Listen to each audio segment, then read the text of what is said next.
வணக்கம் தீபிகா. அதாவது இன்ஸ்டாகிராம் காதலை விட மறுத்த இளம்பெண் கொலை செய்யப்பட்டுள்ள சம்பவம் தூத்துக்குடியில் ஒரு பெரும் பரபரப்பை ஏற்படுத்தியுள்ளது. அதாவது தற்கொலை என கூறி நாடகமாடிய வழக்கில் இந்த திடீர் திருப்பமானது ஏற்பட்டுள்ளது.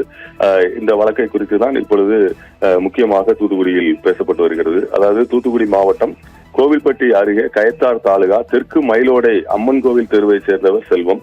இவருடைய மகள் அபிசெல்வி வயது 19. இந்த இளம்பெண் கடந்த 3 வருடங்களாக சமூக வலைதளமான இன்ஸ்டாகிராம் மூலம் சேலத்தை சேர்ந்த ஹரிபிரசாத் என்ற வாலிபரை தீவிரமாக காதலித்து வந்துள்ளார். இவர்களது காதல் விவகாரம் கடந்த 2 வருடங்களுக்கு முன்பே குடும்பத்தினருக்கு தெரிய வந்துள்ளது. அப்போது அபிசெல்வியின் அண்ணன் திருஞானம் மற்றும் பெற்றோர் அந்த காதலை விட சொல்லி அந்த காதலை வன்மையாக கண்டித்துள்ளனர். இதனால் மனமுடைந்த அபிசெல்வி 2 வருடங்களுக்கு முன்பே வீட்டின் மாடியில் இருந்து கீழே குதித்து தற்கொலை செய்ய முயற்சி மேற்கொண்டுள்ளார்.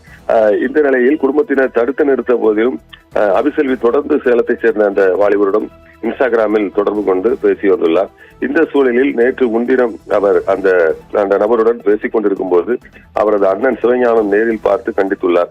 இதனால் மனமுடைந்த இவர்களுக்கு இடையே வாக்குவாதம் ஏற்பட்டு வாக்குவாதம் முற்றியுள்ளது. தங்கை அபிசெல்வியை அடித்து கண்டித்ததாக கூறப்படுகிறது. மேலும் சிவஞானம் தனது சகோதரியை தாக்கியுள்ளார்.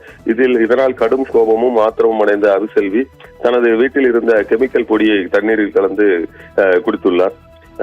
அது மட்டுமின்றி வீட்டில் கடுமையான மன உளைச்சலில் இருந்ததால் வீட்டின் அறைக்குள்ளே சென்று அங்கிருந்த சீலிங் ஃபேனில் தனது சேலையை தூக்கு போட்டு தற்கொலை செய்து கொண்டதாக அந்த பெண்ணின் தாய் மற்றும் அண்ணன் மூலம் கூறப்பட்டது. இந்த சம்பவம் குறித்து தகவல் அறிந்து விரைந்து வந்த கயத்தார் காவல் நிலைய காவல்துறையினர் அபிசெல்வியின் உடலை கைப்பற்றி பிரேத பரிசோதனைக்காக அரசு மருத்துவக் கல்லூரி மருத்துவமனைக்கு திருநெல்வேலிக்கு அனுப்பி வைத்தனர். இந்த சம்பவம் குறித்து போலீசார் வழக்கு பதிவு செய்து தீவிர விசாரணை மேற்கொண்டனர்.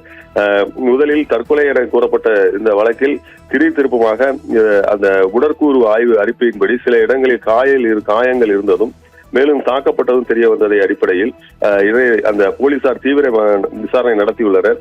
அதில் அபிசெல்வியை அவரது சகோதரர் திருஞானம் கொலை செய்ததும் அதற்கு அவரது தாய் எஸ்தர் பாலின் உடந்தையாக இருந்ததும் போலீசார் விசாரணையில் தெரிய வந்துள்ளது.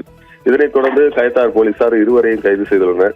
இன்ஸ்டாகிராம் காதலை கைவிட மறுத்த இளம்பெண்ணை அவரது சகோதரர் கொலை செய்ததும் அதற்கு அவரது தாய் உடந்தையாக இருந்ததும் கொலை செய்துவிட்டு தற்கொலை என நாடகமாடிய சம்பவமும் தூத்துக்குடியில் ஒரு பெரும் பரபரப்பை ஏற்படுத்தியுள்ளது தீபிகா.